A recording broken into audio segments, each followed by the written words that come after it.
I'm your host, Nick Jikomis, and today I'm speaking with Dr. Selina Wang. Selina is a food scientist and chemist at the University of California, Davis, where her lab studies things like food quality and purity in vegetables and fruits and cooking oils and other things. So I talked with Selina about some really interesting and I think practically useful topics. We talked about how food quality and purity is actually measured in a scientific sense, what scientists actually look for when they're measuring and analyzing these things. We talked about cooking oils, olive oil, avocado oil, vegetable oil. We talked about some of the studies she's done on those things and how often they find impurities and freshness in those food products. We talked about oxidation of fatty acids found in some of those oils and what that means in terms of freshness. We talked about purity in the sense of how often adulterated products are actually found on shelves. So in other words, how often is a bottle of olive oil going to contain not just olive oil, but potentially other oils as well? She gave some really unsettling examples that her lab has uncovered of various types of food oils being adulterated, sometimes to extraordinary degrees. And it turns out this is a fairly widespread problem. There's actually a high percentage of food products that we buy at the store that are either impure in the sense that they've been adulterated with other things or are not fresh, meaning that either because of the manufacturing process or how long they've been sitting on shelves, they've gone at least partially rancid and are no longer as fresh as you might hope. So if you're interested in food quality and safety, as I think everyone is to some extent, this will be a great episode for you. She gave some really good tips that she uses for how to select things like olive oil or other cooking oils based on their freshness, based on the type of container that they're found in, and how to store and use these things to keep them as fresh as you can for as long as possible. As always, if you enjoy the content I'm producing on Mind and Matter, please like, share, and subscribe. Don't forget to check out the free weekly Mind and Matter newsletter at my Substack, which is at mindandmatter.substack.com. You'll get podcast updates and other information there. You can also check out not only the podcast, but some of my long-form writing on that Substack. Hey everyone, I want to take a minute to tell you about a product I use called Everyday Dose. They have created excellent coffee and matcha products with functional mushrooms and other supplements and less caffeine than traditional coffee or matcha products. I actually reached out to them because I've been using their product for about a year or so, and listeners often ask me about my daily and weekly diet habits. They make a really good mushroom-based coffee alternative. It contains micronutrients with antioxidant and anti-inflammatory properties, as well as collagen protein to help support healthier skin, nails, hair, and joints, and the amino acid L-theanine from tea leaves. Each cup has just about 39 milligrams of caffeine. That helps eliminate the caffeine crash that can come if you drink regular coffee, which has much higher caffeine levels. And they use a unique cold extraction process that results in lower acidity than normal coffee. And the caffeine microdose makes it suitable even for someone who doesn't normally drink coffee. This mushroom-based product is made using a double extraction from 100% mushroom fruiting bodies like lion's mane and chaga to maximize the extraction of micronutrients like beta-glucans, terpenes, and sterols. Other brands don't typically do this, making Everyday Dose one of the highest quality products of its kind. It's gluten, dairy, and nut-free. There's no added sugar. It's paleo and keto-friendly and made with kosher ingredients. There are no grains or fillers, and it is lab-tested to ensure quality. I really like the taste of Everyday Dose compared to black coffee and other mushroom coffees, and they have a mushroom matcha product loaded with functional mushrooms and collagen proteins, so if you like green tea matcha, you'll probably like that product too. If you're interested in a healthy coffee alternative, I highly recommend giving Everyday Dose a try. Check out the link in the episode description or visit everydaydose.com to learn more. If you go there, you can find special offers that they have for getting a free frother and free travel pack of on-the-go doses with your purchase. This episode is supported in part by Athletic Greens. Their main product, AG1, is a comprehensive and convenient daily nutrition product containing 75 vitamins, minerals, and whole food sourced ingredients with less than 1 gram of sugar per serving, no nasty chemicals or artificial anything. It's gluten and dairy free and compatible with paleo, vegan, vegetarian, and ketogenic diets. AG1 is a quick and convenient way to supplement your diet to help ensure your body is getting the nutrients it needs. It comes in powder form and you can mix it in water and drink it, or you can put it into a smoothie or a shake or something like that. I mix it into water and drink it with the first meal of each day, and it's super convenient. If you go to athleticgreens.com/mindandmatter, Athletic Greens will give you a free 1-year supply of vitamin D and 5 free travel travel packs with your first purchase. Their vitamin D product comes in tincture form, so you just take 1 drop each day. A large fraction of the population is actually vitamin D deficient, especially in winter months when we get less sun exposure. And vitamin D is super important for the proper function of the immune system and for a variety of other things. And there's even evidence indicating that vitamin D deficiency is correlated with more severe cases of COVID-19 in those who get infected. Every time I go into the doctor each year for a checkup, I'm always told that vitamin D deficiency is very common and I should be supplementing on a daily basis. So visit athleticgreens.com/mindedmatter or click the link in the episode description. You'll get a free 1-year supply of vitamin D with your first purchase. And with that, here's my conversation with Dr. Selina Wang.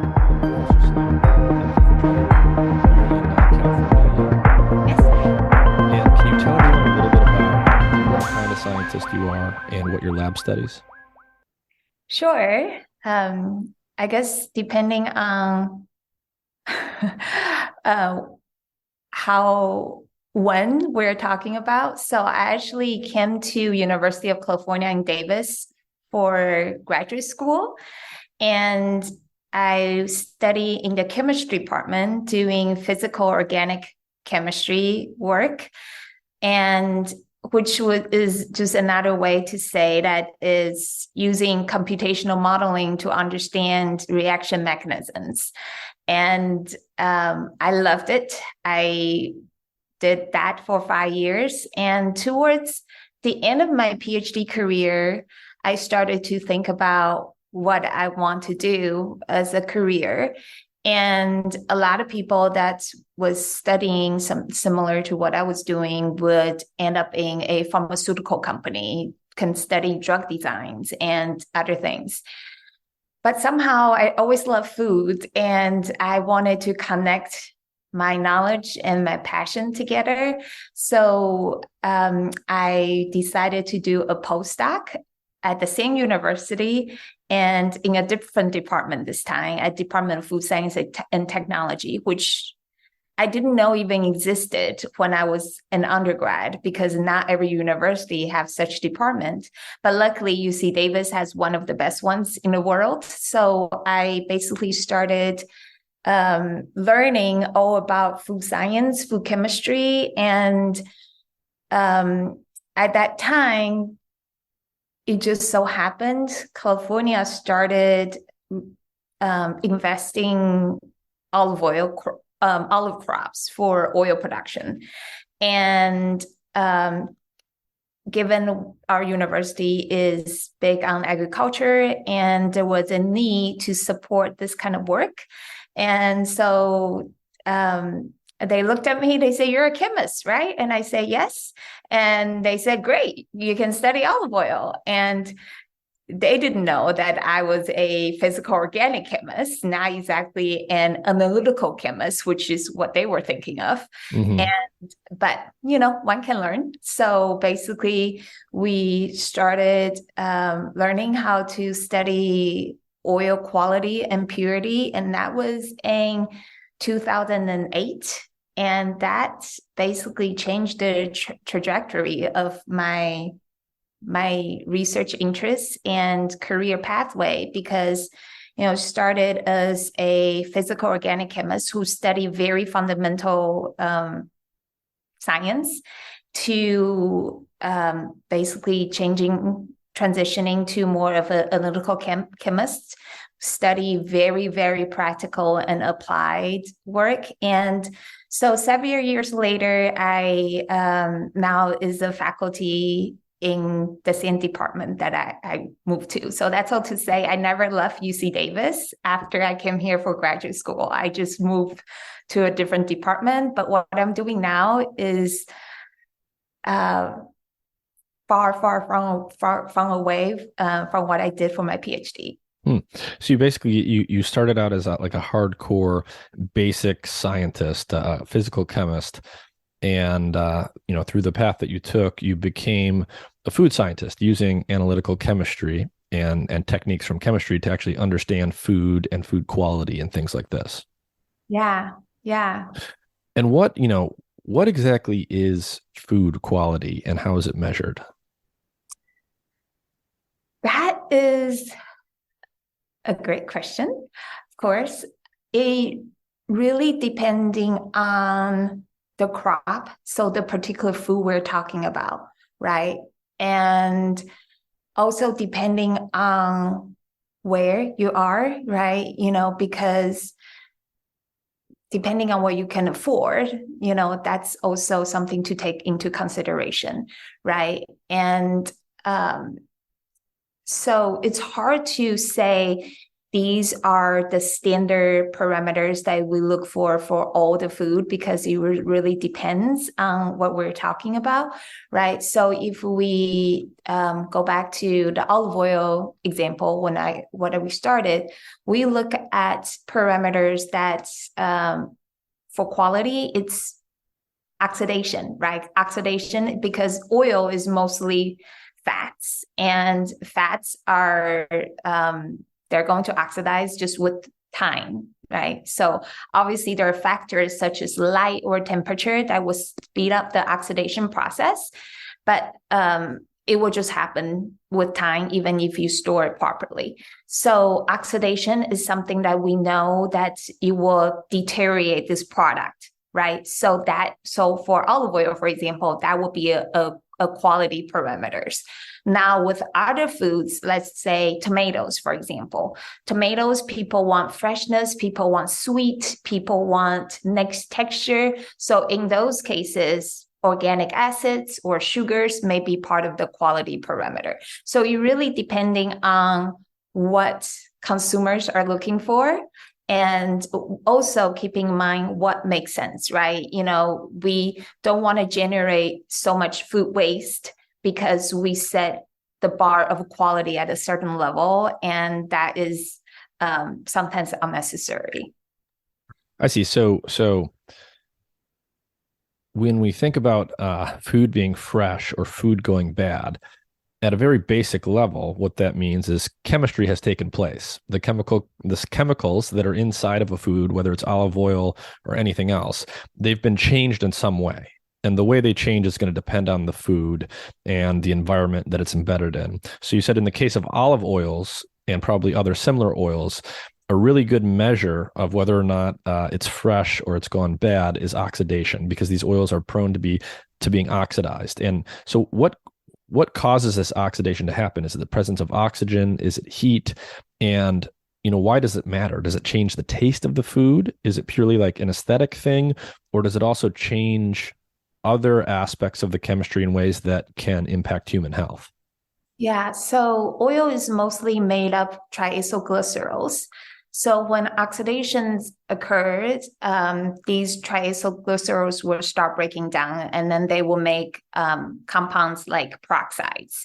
And peroxide itself doesn't have taste or smell, so it's not something that we will experience. But it can further break down to small aldehydes, and those aldehydes actually have unpleasant smells, such as rancidity. So if you have ever had stale walnuts, nuts tend to oxidize pretty quickly. So it has a smell that's almost kind of plasticky, and that is a smell of rancidity. Now, people debate about the actual health risks of rancidity, but there hasn't been a lot of concrete data on that. And of course, we're always careful about the concentration too, right? All of us at some point have had rancid food. Mm-hmm. It's a natural part of living, and our body is also oxidizing, right? I mean, mm-hmm. it's part of being alive. Yeah. And then, yes, so basically these fats, they will oxidize in presence of oxygen. And this is why, so for example, if you buy a bottle of olive oil and once you open it, the oil will start deteriorating, because once you open it, the oxygen can get into the headspace of the bottle. So not into the oil, but just in the empty part of the bottle, in the headspace. And that will interact with the oil in the bottle and then speed up oxidation. So the oil that is completely closed, it's never been opened, will have a longer shelf life compared to the oil once it's open. And this is always why when I talk with consumers about purchasing olive oil or any oil in general, is that don't buy a huge bottle if you live by yourself, and you will not be able to consume the oil in 6 months, because once you open it, you're going to start oxidizing the oil, right? And as you consume more and more oil, there's more and more empty space in the bottle. Yes. So then there's more and more oxygen that can get into that empty space. I see. It will speed up the oxidation. Yeah. So if you buy a bottle of olive oil, as soon as you open it, oxygen can get in, and that oxidation of that oil will start to happen, and the oil will start to go bad. As you consume more and more of the oil and it gets lower in the bottle, there's more space for more oxygen to get in. So the rate of oxidation increases as you go from the newly opened bottle to the nearly empty bottle. Exactly. And this is why I am a big proponent of the bag-in-box packaging for olive oil, which you've seen for wine, the box wine, that people sometimes associate that with low quality, using the word quality here, for wine. But we know that's not true. But if you had actually had box wine, a lot of them are actually quite good. But that packaging system, right, does not allow the oxygen to get in when you dispense the liquid or the oil. So that's actually one of the best packaging system for oil and for wine too. But the challenge with that is twofold. One is consumer perception. Consumers don't tend to associate that with high quality product. They still think glass is the way to go. And second is it's expensive for processors to do. So. I see. But so going back to the just the oxidation and rancidity question, when oils become oxidized, they go rancid. Chemically, what that means is the oils change and you start to get things like peroxides and aldehydes. Aesthetically, what's changing, or on the sensory side, is you can taste and smell the difference. Your olive oil will stop smelling like fresh olive oil. It'll start smelling bad, basically, and it will certainly taste rancid. And, in terms of the health effects of this, there's just two things I want to touch on here. One, our sensory systems evolved for a reason. Right? We're meant to be attracted to things that taste good. We're meant to avoid things that taste bad. And so, evolution has embedded in us the avoidance of things that taste rancid, because that can indicate either, the presence of microbes or the presence of things like aldehydes, which we're probably not supposed to ingest. And so even though you said it hasn't been well studied whether these aldehydes and this rancid oil has health effects, it would be absolutely shocking to me if that wasn't bad for you. I mean, aldehydes, they're one of the primary things in cigarette smoke that's bad for you. Aldehydes are just bad. And so it sounds like, oxidized oil is not good. Is that a reasonable conclusion, to draw?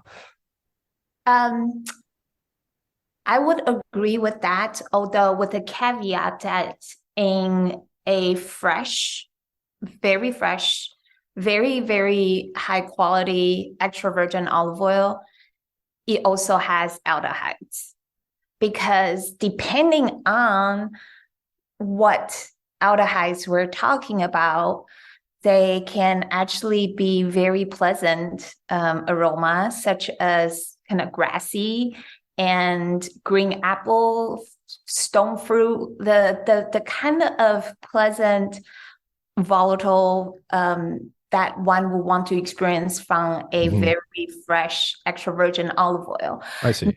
Now, and then the really interesting part of all this, and it's complicated. The whole, the volatiles in foods is quite complicated. And then the reason for that is because these volatiles, they can behave very differently in depending on the concentration. So at a low concentration, they can be pleasant, and then the same compound at a high concentration, it becomes unpleasant or a completely different kind of sensory experience.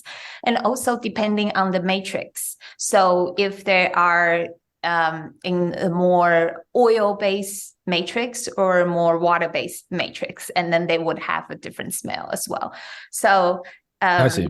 So, yeah. some aldehydes can smell pleasant at a low concentration and actually smell unpleasant at a high concentration. And presumably they can also have different physiological effects in a concentration dependent manner as well. That would be my guess. Yeah, yeah. And it's not exactly an area that's easy to study. So, I think we're still not me per se, but scientists are still trying to learn more about it. Okay. I want to talk more about olive oil. It sounds like that's been a major area of study for you. So before we get into like quality and freshness stuff a little bit more and adulteration and things like that, can you give us a little bit more just about olive oil? So, I use a lot of olive oil. I love olive oil. There's all different types of olive oil.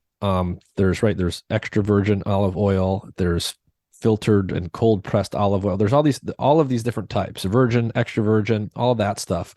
What are the basic types of olive oil and what do those things actually refer to? Yeah, I wish it's not so confusing and complicated. And this also kind of depend on where you live. So in the US, we're very fortunate. I think you agree that we have access to high quality products. And when you say that you cook a lot with olive oil, I'm assuming you are talking about extra virgin olive oil. And extra virgin olive oil is basically mechanically pressed or centrifuged oil, meaning that you think about how orange juice is made. So I will just walk you through the process really quickly for extra virgin olive oil. Basically, you harvest fruits at proper time. So before they become overripe, you process the fruit at the optimum time, and you bring them to the mill within ideally 24 hours. Because if you wait for too long, then the fruits can start fermenting. Ideally, I think most processors will do it 6 hours even. So you want that time to be as short as possible. Bring them to the mill, and they can go through a washing process, although some people skip that part if the fruits are pretty clean. And it will go into the crusher with the skin and then the pits. So the entire olives will go into the crusher and basically grind it up into more or less like a paste. And then the paste will go into this thing, which is called malaxer. Malaxer is basically a equipment that kneads this paste for about 45 minutes to an hour, depending on the processor. And what happened during this malixation process is the small oil droplets start to coalesce and forming large oil droplets. And then that going to the centrifuge where the oil filters out and everything else goes the other way as olive oil byproduct. And that oil is extra virgin olive oil. So basically there's no heat, there's no chemicals added. It's very much like how you make orange. It's just a physical mechanical process of basically squeezing the oil out. That's right. So that's extra virgin olive oil. And you still see bottles that says cold press. Actually, I don't know anyone is pressing the oil in California, and very few in other places too. But consumers research have shown that people associate high quality olive oil with the word cold press. Mm-hmm. So even though most of the oil is centrifuged out, the word cold press remains to be on some bottles and on some labels. So essentially, they're just spinning it around very fast to separate the oil. There's no cold pressing happening in the way that people normally imagine. So that's basically just a marketing label. Yeah, and I much prefer centrifuged oil than a pressed oil because with the pressing, it was actually very, very hard to make good oil because it's impossible to make those things clean to clean the process. Where in the centrifuge, it's a much cleaner system. Okay, so you sounds like you personally don't care about whether something's labeled cold pressed or not. No, yeah. And what's the difference between virgin and extra virgin? Yeah, so that in the US, virgin, I don't really see any oil with virgin on labels. It's pretty much all extra virgin olive oil. Yeah, I don't think in the US there's a market for virgin olive oil. But in terms of definition, basically olive oil or extra virgin olive oil is an olive oil that has no sensory defects. And virgin olive oil is an olive oil that can have a little bit of sensory defect. So olive oil is one of those very, very few food products that actually has sensory in the quality standards. Earlier we talked about what is food quality, right? Most of the parameters are based on physical or chemical. Olive oil is very, very unique in that sense. There's a physical, there's chemical, and then there's a sensory in the official standards. And the difference, sure, there's a little bit of difference in terms of the chemistry standards between virgin and extra virgin. But mainly it's the small sensory defect that is what make an oil to be virgin instead of extra virgin. I see. And so that just means the difference is really just fairly minor differences in the way they taste and smell. Yeah, exactly. Interesting. Okay, so now we know what extra virgin olive oil is. That's the thing you'll run into most of the time at the store when you buy it, at least in the United States. It's just olive oil that's been physically separated from the rest of the stuff, from the olives that it's derived from. But when I walk to the store and I go buy olive oil, there's many different brands out there. And sometimes the prices vary a lot. Some of it's quite a bit more expensive than other stuff. So when we think about quality, not just in terms of the composition, or the freshness of the original material, is there anything else to quality that we have to think about, like purity and whether or not it's been contaminated with other things in the process of actually making it? Yeah, there's a lot to cover there. Before we go into that, though, do you want to talk about refined olive oil? Oh, yeah, let's do that. Because that's part of the reason that may cause the price differences too. So refined olive oil is actually quite different from extra virgin olive oil because it includes a completely separate processing step that is refining.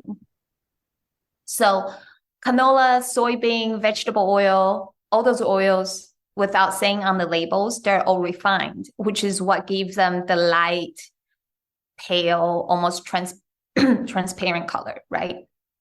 So where extra virgin olive oil still has the green hue and basically an oil that is what they call a lampante, which it means not fit for human consumption. And that can be oil that's made from really, really bad quality fruits. So the fruit that either has significant pest issues or fruits that are so overripe that there's all kinds of sensory defects like fusty, musty, that's come from fermentation of the fruit. And then they would go through the process we talked about for extra virgin, right?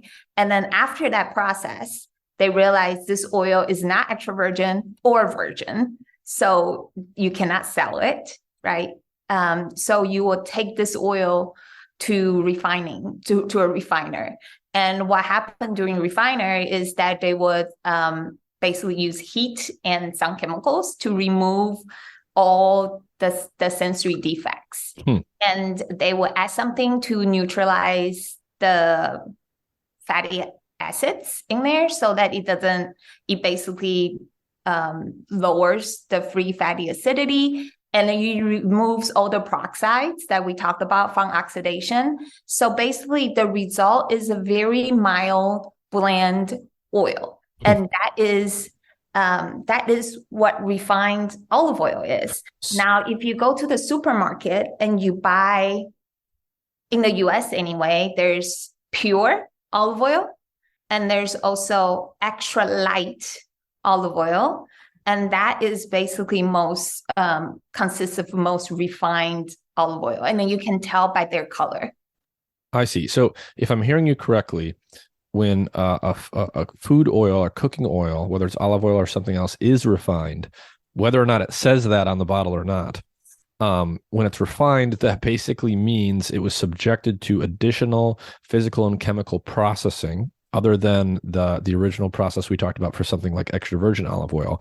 And the reason it needed to be subjected to that additional processing, that refinement, is because the starting material was considered unfit for human consumption. Correct. So anytime an oil is refined, it's an oil that was processed physically and chemically from something that is considered unfit to put inside your body. Yes. Or no one will want to eat it. Yeah. Okay. And so by default, that's a lot of vegetable oils. Yeah.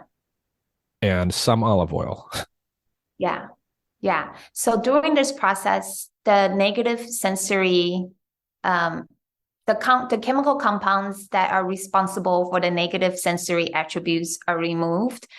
But in the case of olive oil, the pigments are also removed, right? So that's why it's not green anymore after it's refined, along as with the antioxidants. So the natural phenolics, they're also removed.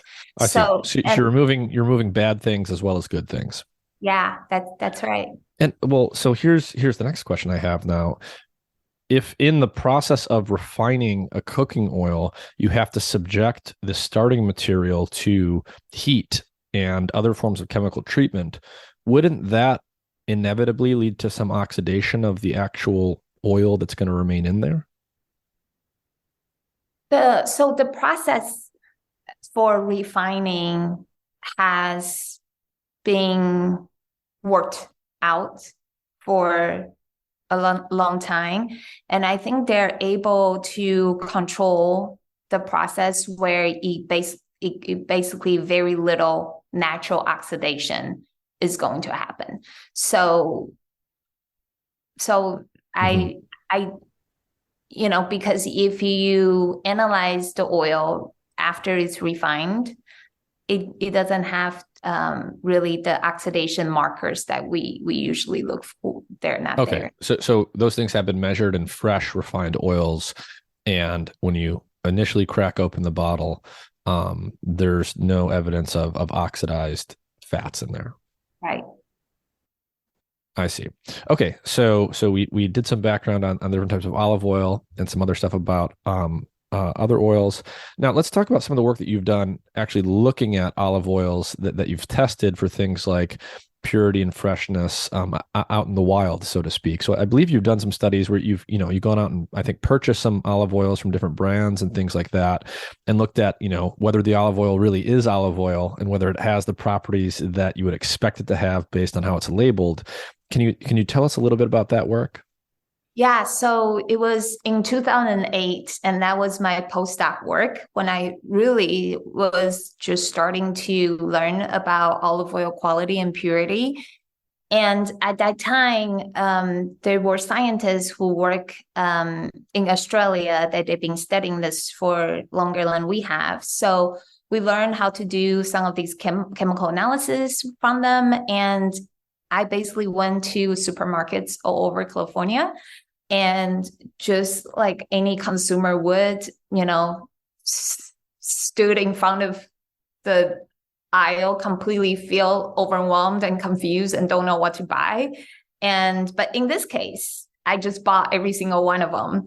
And in 3 bottles or more, because we want to have duplicate samples or triplicate samples. And we brought them to the lab.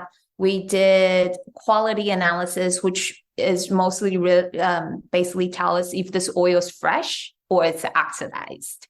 We also did purity analysis, which in this case, we follow the official methods for olive oil. They're basically looking at their fatty acid profile, because fatty acids are what's in the oil, basically. And each different oil, so vegetable oil, so soybean oil, canola oil, all the different oil, they have different fatty acid profile. So by looking at that, you can see if it matches with olive oil or it matches more like canola oil. And then in addition to that, we also look at their sterols. So cholesterol is the most common sterol that people know, but there's also many other plant sterols that's present. So similarly, different seed oil or other type of oil have different sterols composition and profile. So comparing the one that it should be, what should look like for olive oil to canola, soybean, you can see if this oil is actually made from olives or it's adulterated with other oil. So those two are the primary methods that we use to analyze purity.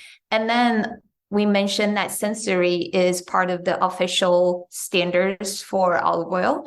So we also send samples to a Tran panel. So this is not like, we ask consumers on what they think about this oil. Do they like it or do they not like it? This is a Tran sensory panel where they basically calibrate themselves to be like analytical instruments. So they've been trained on given, say, rancidity, which is one of the most common defects for olive oil. They are able to say on the 0 to 10 scale how rancid it is. And the panel is calibrated to the same degree, basically. And it requires at least 8 panelists to participate. So that's how we did the work. So we have quality, purity, and then from the lab, and work together with a sensory panel. And that work, we published it in 2010. And that, kind of started the whole thing about, I guess, raising people's awareness about food quality and potential fraud in these high value products. Yeah. So you tested all the products, and I'm guessing you did not find I'm guessing you found some unsettling results. Yeah, my favorite one. So, well, it's favorite because it's shock value. It was actually the one. So we did that, study that we mentioned. I went to the supermarket, and then after that, I then worked with the university dining services to look at the quality and purity of the food service oils. So the ones that restaurants purchase, the one schools, cafeteria or hospital cafeterias purchase from, right? Usually the quality or purity from food service is worse than what we get from retailers. I see. So basically places like schools and hospitals or things like that tend to use the lowest quality oils, even lower than what a regular person is likely to purchase at the store. It's truly unfortunate, but it's an economic concern, right? Okay. So that would imply, if this is an economic thing, right, is low quality highly correlated with the price? Not always, but I think it's because some people are just really, really greedy. So, and we've seen that in different cases, but we'll go back to that in a second. So the one sample we got through food service was this oil that was neon green. It almost looked like it would glow in the dark. And the green was hard to describe. Fresh olive oil would be green, but not that kind of green. So when we got this oil, I could not wait to bring it to the lab. I just I wanted to learn everything about this oil. Yeah. So just by looking at it, you were like, what the hell is this? Yeah, It exactly. can't be olive oil. Yeah, and so it turned out it was 70% canola and 30% olive oil. But that is not the worst part. The worst part was it had artificial copper chlorophyll. So it's different from the actual natural chlorophyll that you would see in olive oil that makes extra virgin olive oil green. It was an artificially added green color. So it's they go I see. So the manufacturer, yeah. so it's 70% canola oil, 30% olive oil, and it's got this adulterant in it.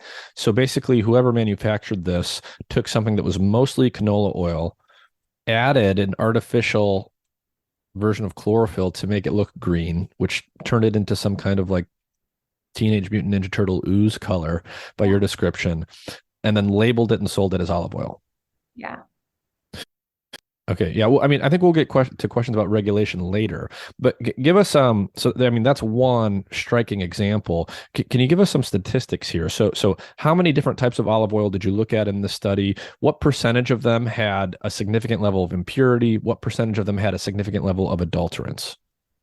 Yeah. So I would say, so first of all, this study was done 15 years ago, right? It's been 13 years since those reports are published, although I still get emails weekly from people who just read the report and then ask me what brand of olive oil they should buy, right?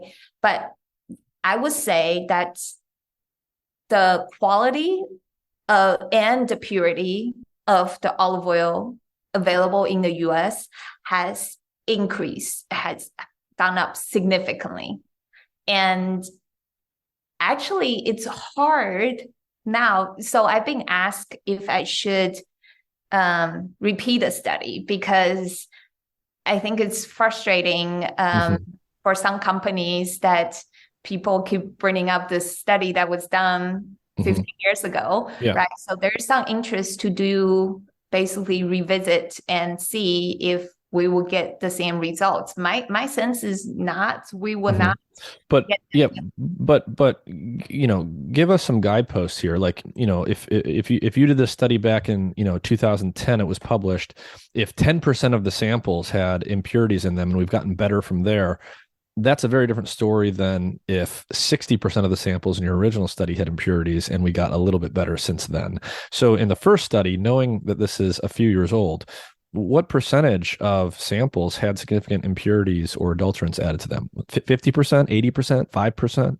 Yeah, no, I would say, so in the report, we said about 68% of imported, so any oil that were not made in the US, did not meet the USDA quality standards, meaning that they may be pure, but they were oxidized. I see. And in terms of the oil that were not pure, it was definitely lower than that percentage. I see. So another way of saying that is at the time of the study, around 2010, almost 7 in 10 olive oil samples had either gone bad, had some level of oxidation, and or contained adulterants, other types of oil inside of them. Yes. And I would say, add to that, it's hard to use price as a quality indicator because there's a lot of times an oil that is actually really good, and that's why they were basically marked at the higher price point, but they don't sell, right? So they sit on the shelf at a grocery store for a long time. And the product sits there for 6 months, 9 months, and it's oxidizing with all the light from the store. And also a lot of times they're not in an aisle that's very cool. So the temperature, the light is oxidizing the oil as they sit on the shelf. This is one of the reasons that I think the oils that are higher in price sometimes do not do well in I see. their So quality it's after. not it's not that it was a poor quality product when it was made. It's that the high price means people don't buy it for a long time, and sitting on the shelf is really the issue. Yeah, and the same reason I think contribute to a higher percentage of imported oil to be lower in quality compared to domestic oils Just because it takes extra time to get over here. right. Okay, so if you were to create a rubric for someone for how they should go to the store and select which type, if they want extra virgin olive oil, what would you say? It sounds like you would say get something that's not imported, get something that is. What would you say? I would say freshness is key.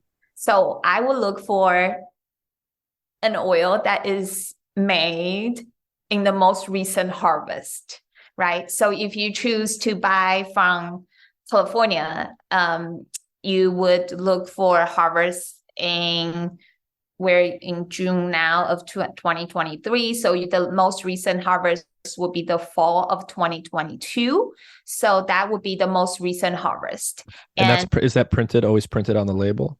not always. So this is the tricky part. I think more and more producers, when 10, 15 years ago, very few, maybe one or two companies were doing that, but more and more people are realizing the importance of that information for consumers. So I would look for the most recent harvest day. But also if the bottles doesn't have it, I kind of feel like, well, maybe they don't want me to know. That's a bad sign. Yeah. So that is most important to me. I actually buy oil from all different countries. I enjoy the diversity in different origins. I also enjoy the diversity of different cultivars. So, currently the olive oil industry is kind of like you go to a wine shop and there's an aisle of red wine and then there's the aisle of white wine, or maybe just one aisle that says wine, right? But in reality, right now you go to wine, there's different variety of wine to choose from. So, and it should be the same for olive oil because they actually taste quite different. And they may pair your cooking or baking differently too because their sensory profile. So for me, freshness is key. So I look for the most recent harvest. If it doesn't have that, I'll go by the best before date. So the oil that's as far away from its best before date. I also care about the price. So if it's a price that I can buy other, different brands, and I can get 5 bottles of those, that's important to me too. And then the packaging. So I would avoid buying oil that's in plastic or clear plastic. And usually most of oil now is in a dark green glass. That's a good container, or in a tin can. That's a good container. And then we talked about in the box. That's a good container. But yeah, I would avoid buying anything that's. I see. So you want it to be in material that protects it from light. Right. And then plastic is also porous. So you will actually allow oxygen to get in as well. I see. Well, so you said that you like the packaging where it's a bag and a box, but isn't the bag made out of plastic? Yes, but there's actually a liner between the oil and the plastic. I see. Okay. So you want glass, like the tinted glass that filters out some of the light, or metal a can or bag in a box. That's better than clear glass. Yes. And better than a plastic bottle. Yes. Okay, so you want that for your container. You want it to be as fresh as possible based on the harvest date or the sell-by date. Anything else in terms of? So size it right. So if buy it where you will be able to finish in 3 or 4 months, ideally, or even as small as reasonably possible. Because the natural antioxidants will start decreasing, right? People buy olive oil for flavor and for health. right? So the flavor is at its best at the very beginning, and the health benefits are also at its best at the very beginning. So you want to buy the bottle that you can finish consuming as early as possible. And how what are your feelings on the refined olive oil?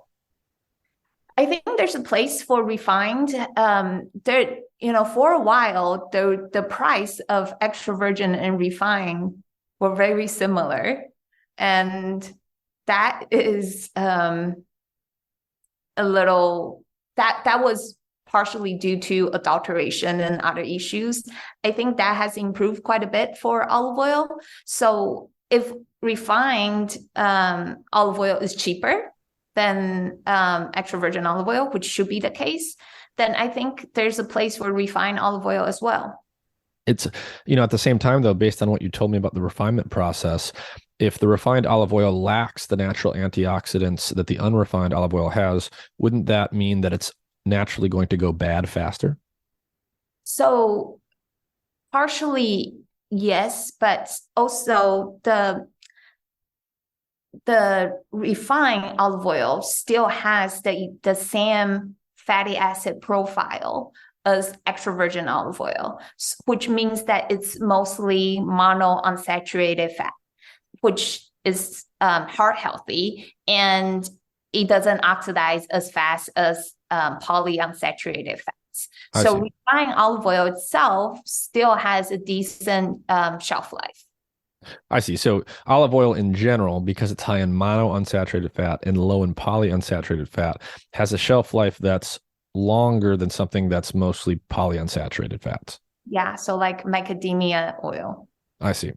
Okay, so those are quality. You've got the harvest date or the sell by date. You've got the type of container that it's in, and you've got the size of the bottle. Once you have these things at home, how do you store your olive oil? Is it on the counter? Is it in a cupboard? Is it in the refrigerator? Yeah, so I store it in the cupboard. So you want to keep it away from light and heat. It's tempting to put it right next to stove, but that is really not a good place. And some people would store it in the fridge, but if you cook it every day, multiple times a day, that really is not a practical way of doing it, because some part of oil could become could solidify. Right now, if you have fun, so for example, if you go to an olive oil tasting, which people do here in California, like they do for wine tasting, they go to an olive oil tasting, and you found this olive oil that you love, and you bought 10 bottles of it, and you bring them home, and there's no way you could finish using all 10 bottles. You may consider storing some of them in the freezer. And that is a way to preserve the antioxidants that's in them. So if you buy 10 bottles of something, 10 small bottles, because we want to use it as quickly as possible once you open it, you can have the first one in the cupboard, and that's the one that you're using for your meal preparation. And then you would put the other 9 in the freezer until it's time to use them. Yeah. And the oil, after you take the oil out of the freezer, it may never become fully liquid, right? But that's okay. That's just some waxes, or that is not a problem. I see. Okay. Interesting. Yeah, I think that's very useful. That's very useful information, I think. I didn't know most of this stuff until I looked at your work. What about other oils? I know that you've looked at other types of oil, and obviously people use all different types of oil. Vegetable oils are very common. Avocado oil. There's many, many different types of vegetable oils. What can you say about some of these other oils? When you did the olive oil study, are the problems that you saw with those olive oils that you purchased, is that unique to olive oils, or is this a more general issue? Yeah, so when we started studying olive oil, that was kind of considered to be the most high value product, right? So anytime there's a high value product, it's at risk for adulteration. And when I was working on olive oil, I received emails from people in the avocado oil industry, from the hemp oil industry, where they have concerns about the quality and purity of the oils in their industry. So that's when I started considering taking on some of that work. We in our lab, we take the approach that we're not studying the health benefits per se, right? We look at the concentration of these natural antioxidants in terms of the chemical composition in different oils, but we are not doing, say, human clinical trials of these oils. But what we do care about is the label should match with what is in the product. So that's where our work has been, and we have since expanded to avocado oil, which we have published a few papers on that. And I feel strongly about helping the industry to also develop standards, right? Which is what's lacking for the avocado industry. The olive oils industry, in 2014, I helped draft it. Along with other people in the industry, we drafted a standard for California, which is only applied to domestic producers in California. It's not a federal standard, so it's only a state standard. But that has helped a lot for the quality and purity of the products. So, having this kind of things, I think, helps the consumers to be more confident in the products they're purchasing. And we're hoping to do that for now avocado oil, but also other products in the future. Mm-hmm.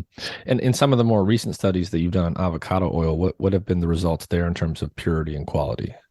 Yeah, so in 2020, we published a paper basically about 80% of store-bought avocado oil were either oxidized or not pure. So actually a very similar result to the 2010 olive oil study. Very similar result, but there was, in some cases, and I still remember that because I was sitting in the room that I'm in now with my graduate student, Hillary Green, who was the first author on all these work. And we're going through the data, and I saw something that I didn't see in all of my work with olive oil. That was, I think there were some companies were just really taking advantage of the lack of standards and knowledge in avocado oil, because they were 100% soybean oil labeled as extra virgin avocado oil. So they were literally just putting soybean oil in a bottle and calling it something else. Yeah. So in the case of olive oil, who was that? That company actually is no longer in business, I think. Great. Thanks to our work. Who were they? I don't remember the name, but I can find out. Okay. Yeah, don't worry about it. Okay, so they're no longer business. That's good. Okay, so what else did you find? Somebody took them down. Not me, but somebody did. So this is not a unique problem to 2010, and it's not a unique problem to olive oil. Yeah, so in olive oil, usually you see a blend of olive oil and something else, right? And in this case, it was 100% of the adulterant and something that's refined being mislabeled as extra virgin, which has very different processing steps. So that was very troubling. And also the price of that was very high. And we purchased it from one of the co-op health stores in town. So people who were paying for that product, I'm assuming, were trying not to buy soybean oil. I can only, but likely. And in fact, after we published the work, I received a lot of emails from parents who wrote to me and said that they either their children's doctors or they are trying to avoid soybean oil for their children for a variety of reasons. And they feel completely helpless regarding what oil they should buy. because they were trying to use avocado oil in all of their cooking. And because my study, which caused a lot of fear in them, unfortunately. What brands of avocado oil had the best purity and quality? So in our study, so I need to be very clear that we were not able to collect all the brands, right? So that's one of the things in our first study. In the paper, we didn't list the name of the brands. We had sample 1, 2, 3, 4, 5. We can talk about why that is. But UC Davis follow up with a press release where in that press release, they commented on the brands that were tested to be pure and not oxidized. And it was Marianne, which we purchased from Costco. I think they still sell that at Costco, and Chosen Foods, which you can find that anywhere, basically. Mm-hmm. So that's one good one. Was that the only one? Marianne and Chosen Foods. Those are like the two good ones that are easy to find. They're easy to find. There's other ones, but there's some that I know they're pure, but they happen to be oxidized when we analyze them. And that could just be because they didn't sell in time and they sat on the shelf, not necessarily because, the manufacturer did something wrong. Yeah. And there were, after the study, some companies have reached out and asked, we published the lot numbers and all that information so the company can trace the product and they can see. And some of them say, yeah, that oil was old. We should have pulled it off the shelf. So some company used it as a way to improve, which, is great. What were some brands that contained significant levels of adulterants? So I mentioned the company that is no longer in business. And I think it would be more useful for people to know the companies that are still in business. I know. I can't remember the name actually on top of my head. I'm not trying to protect him, but I can't remember. Is that information anywhere? No. Oh. Yeah. This is why? part of this is yeah. What's the point of doing this? This is part of the a discussion that I think is worthwhile having, right? So as a researcher, right? So when we publish the paper, the goal of the work is to demonstrate the need for standards, right? And we're not trying to police the bad guys in the industry, right? We're developing chemical methods and we are demonstrating there's a need for standards, and our lab is working on developing these standards. And but you're effectively not releasing data.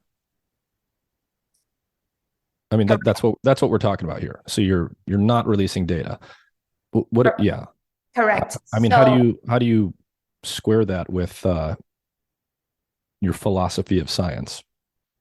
So we can debate about that, right? Because if we did, there's a lot of studies like this. People just list sample 1, 2, 3, 4, 5, right? There's so many studies like this. But what I got was for the consumers, like you said, a lot of consumers feel the same way you did. Also, there's no way for them to know if the oil that wasn't named as a good brand were they either not included in the study or they were bad, right? There's no way to tell that, right? So I actually consulted this with a campus council, and this is what we decided on. I see. Yeah. Do any of these food companies contribute to the research funding and sort of the food science departments generally? So the first study we did, it was funded by a company called Dipasa. And of course, we collected samples independently. And it turned out their oil was not one of the good ones their oil was pure, but due to packaging, their oil was Oxidized. when we analyzed it. It was not the results that they wanted to see. But they contributed to some of the funding in the first study. That was the only funding we received.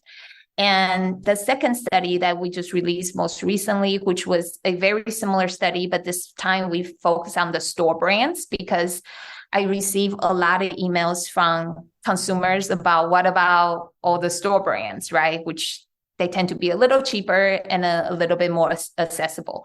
So that's what the second study was basically, and that was my student was funded on a fellowship, and then we use our lab's resources. I see. So just to finish off on this, the decision not to publish the names of brands that are producing oils with adulterants in them is made by the University of California, Davis. I consulted with them. I don't know if. Well, yeah, you consulted with your employer. So you did what they said. I think the rationale, and I struggle a lot with this, is the rationale is that is not, we didn't do the study to find out who the bad guys are. I comprehend what you're telling me, and I'm sure the lawyers worded things carefully. Yeah, we wanted to demonstrate that there's a need for standards, but I don't think we want to be in the position of policing.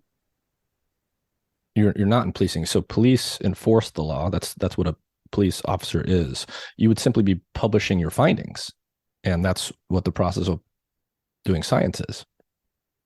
I mean, we don't need to dwell on it or agree. I just don't personally understand it. It sounds like a legal argument to me, not a. Yeah, I'm trying to find the perfect, which I don't know if exists. I'm trying to find the perfect way of doing this, because I will probably come across this again. So let me tell you what I did for the second study based on what I learned from the first study. So I think many people feel the same way that you do for the first study. So in the second study, what we did is, in the paper, we still have samples 1, 2, 3, 4, 5, but there's a supporting information where we list all the brands. But again, the brands are not tied to the sample number. So this time, one would know where the samples came from, what samples we actually analyzed, but we are not saying what oil tested well and what didn't. So the information's there, it's just not in an actionable format. Correct. So going back to the olive oils briefly, because I forgot to ask you for that, what brands of olive oils had high purity and high quality? Oh, that was 15 years ago. Yeah. So for that's actually in that we took a different approach in that was not peer reviewed. So the work of that California and imported olive oil study, it was not peer reviewed. It was published as an independent report by UC Davis Olive Center. So in there, it actually showed how each of the brand did. I see. Okay, so that's in there. Yeah. Okay. Yeah, I'll try to link to that in the episode description so people can look that up. So besides avocado oil, olive oil, has your lab studied any other types of cooking oils? Yeah, so we're interested in some refining process of different oils, right? So we have been mostly looking at extra virgin, so mechanically pressed oil, which we continue to do. We continue to study olive oil and avocado oil, but I'm also interested in refined oil because we will never be able to make enough extra virgin olive oil or avocado oil to feed the world. So if we can make vegetable oil or other types of oil healthier, a little better for us, either meaning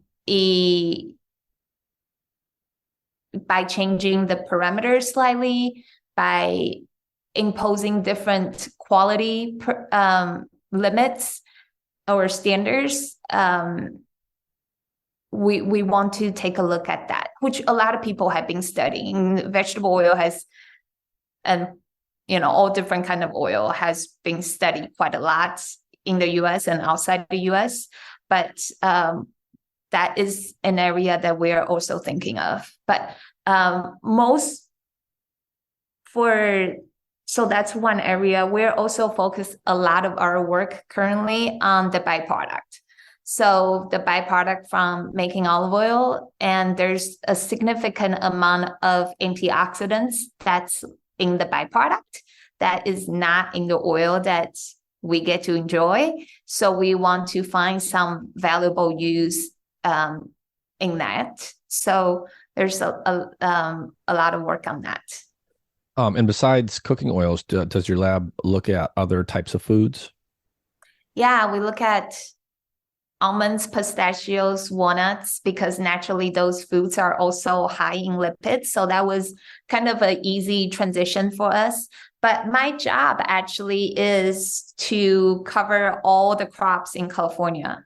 So we also have projects on tomatoes, oranges, strawberries, and pomegranate.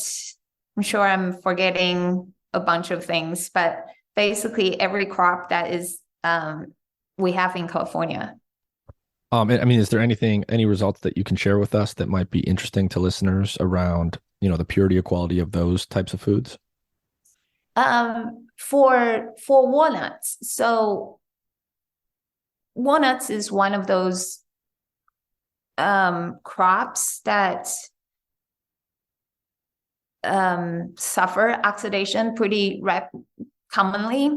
And I think there's few things that the industry can use help with. So that's basically, storage, packaging, which we've been helping. We're trying to help them to monitor oxidation and predict and coming out with chemical tools to predict oxidation and shelf life better for walnuts. And so this way, because sometimes, and this has happened to me, I don't know if it has happened to you, is you go to the store, you buy a bag of walnuts and then it's rinsed when you buy it. So something has already happened to it. And we want to avoid that kind of experience for consumers. So that's something we've been working on for walnuts. Another thing is there's mislabeling issues for walnuts, just like there is for other things. Mostly there are walnuts that were made in China that are mislabeled as California walnuts. So we've been developing chemical tools to differentiate California walnuts from Chinese walnuts or walnuts from other origins. So this is kind of a different type of fraud. It's not adulteration, but it's still fraud nonetheless. Yeah. And I mean, this seems to be a very widespread problem to me for just consumables of all kinds, because like all the work that you've shared with us about foods, that's, you have found the startling things that you found. I know this is also true for things like health supplements. People have found that, the labels of health supplements often don't match. They're not the right dose, or they're not even the right thing. I've worked in the cannabis industry for a number of years, and I've studied the laboratory testing methodologies and results from that industry, and same issues apply there.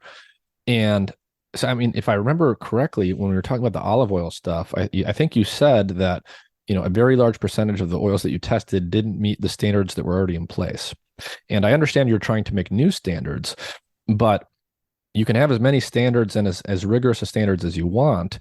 If no one is enforcing the standards, then what's the point of it? So I guess I just want to ask you about what are your thoughts on not just creating standards using some of the scientific work that someone like you is doing, but how can we actually enforce standards in ways that ensure consumers are protected and they're getting what they're paying for?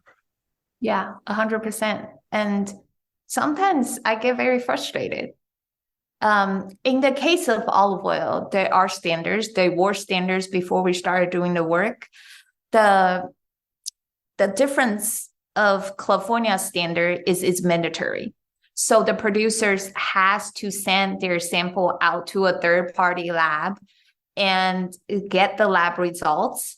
And my lab will actually review these results, and we'll write a comprehensive report to the Olive Oil Commission of California, which California Department of Food and Agriculture will review. So it's a mandatory monitoring program, right? So that is very different from the voluntary standards that the USDA have. So I agree that standards without enforcement is not that useful. And currently the California industry has submitted a standard of identity petition to FDA that is different from the USDA standard, and it can be enforced if it's approved. But I don't know how many years we'll have to wait before that will become available. And so far for avocado oil, there's no official standards, and I don't see any enforcement soon. I see. So basically, at the end of the day, the only way for a consumer to ensure that they're getting something that's high quality and they're getting what they paid for is to use some of the tips that you gave around looking at harvest dates, being conscious of the type of bottle and the size of bottle or container that something's coming in, and actually to basically train yourself to learn what things should taste like. Because it sounds, based on everything you've told me, if someone's going to buy a bottle of avocado oil right now, it's within the realm of possibility that they might be buying a bottle of soybean oil or whatever. And the only way for them to know that would literally be to taste it and be able to tell the difference themselves. Yeah. And that is true. And if you have ever tasted or smelled a fresh extra virgin olive oil, you will know what that is like, right? And then it's hard to go back to the rancid, oxidized oil. And in the case of avocado oil, it's more difficult because most of the avocado oil in the US, unlike the olive oil industry, most of the avocado available to us in the US are refined, which means they are much more mild in their taste and smell. So it's hard to just try it and then see if it's pure or if it's good quality, right? I was in New Zealand a few months ago, and they didn't have really a market for refined avocado oil. It was mostly extra virgin avocado oil. In that case, you can smell and taste if it's fresh or pure, but still extra virgin avocado oil is a little bit more mild, and then it has this different taste and smell from olive oil, extra virgin olive oil. Is there anything that you want to reiterate from what we've talked about, or any final thoughts you want to leave people with about food quality and purity, and how people as consumers should think about this, and the ways maybe that they can use some of this work to be mindful consumers about what they're actually buying? Yeah, so I think a lot of people who do research in this area are doing what they can um, to help to move things forward. I think people get frustrated with people at USDA, FDA, or even me doing research, right? And we're making progress slowly, but um, resources is a challenge, right? So for many of us, and for things like standards and enforcement, it also really require the members of the industry to work together to want to improve, because it's a reputation of the entire industry, not just one brand, right? And this is partially why we try to stay away from pointing out a particular brand, because really is trying to focus on the industry as a whole and trying to help the industry as a whole, rather than to create more problems and prevent the industry to work together. So I would say that, and then for that's just coming from the researchers' point of view. And for consumers, if it's hard, but I think a lot of us may be disappointed that our food are not as pure, or the labels are not always what they say they are.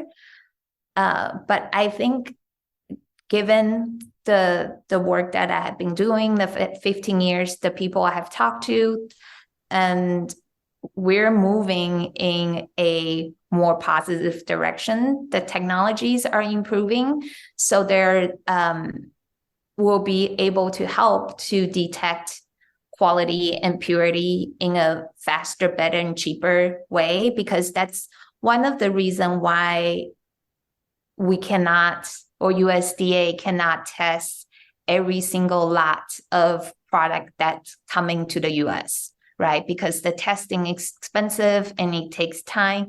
But I think as technology advances, we can apply that to our food supply chain and then food system.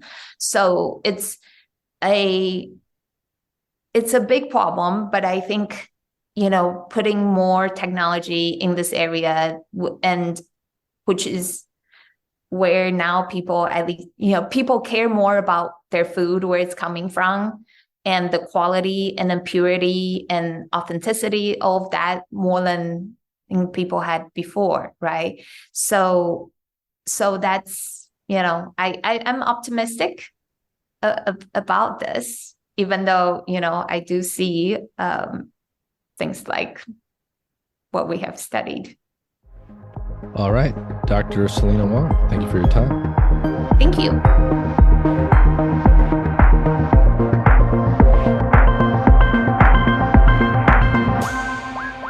Hey everyone, I want to take a minute to tell you about a really cool health monitoring device I've been using for several weeks. It's called Lumen, and it's a handheld, pocket-sized device with a sleek design. It measures CO2 levels in your breath, which allows their technology to determine the extent to which your body is burning fats versus carbohydrates. Lumen helps improve your metabolic flexibility, your body's efficiency in shifting between using fats and carbs. It improves your ability to burn fat, which decreases your hunger levels and makes your body less dependent on snacking, and it can increase your energy levels by helping you develop a high-functioning metabolism. I use this device in the morning, before bed, and after meals and workouts to track my metabolism. With just a couple weeks of use, I learned a lot about which foods were causing my body to burn mostly fat, mostly carbs, or both, as well as how long I need to fast each day to promote fat burning. Lumen is great for anyone looking to optimize their health for either weight loss or athletic performance. The easy-to-use app allows you to track your results together with what you're eating and how you're exercising, and it syncs with other devices like the Apple Watch. Click the link in the episode description to learn more, and use the code MIND, M-I-N-D, in all capital letters to get $50 off your Lumen device today.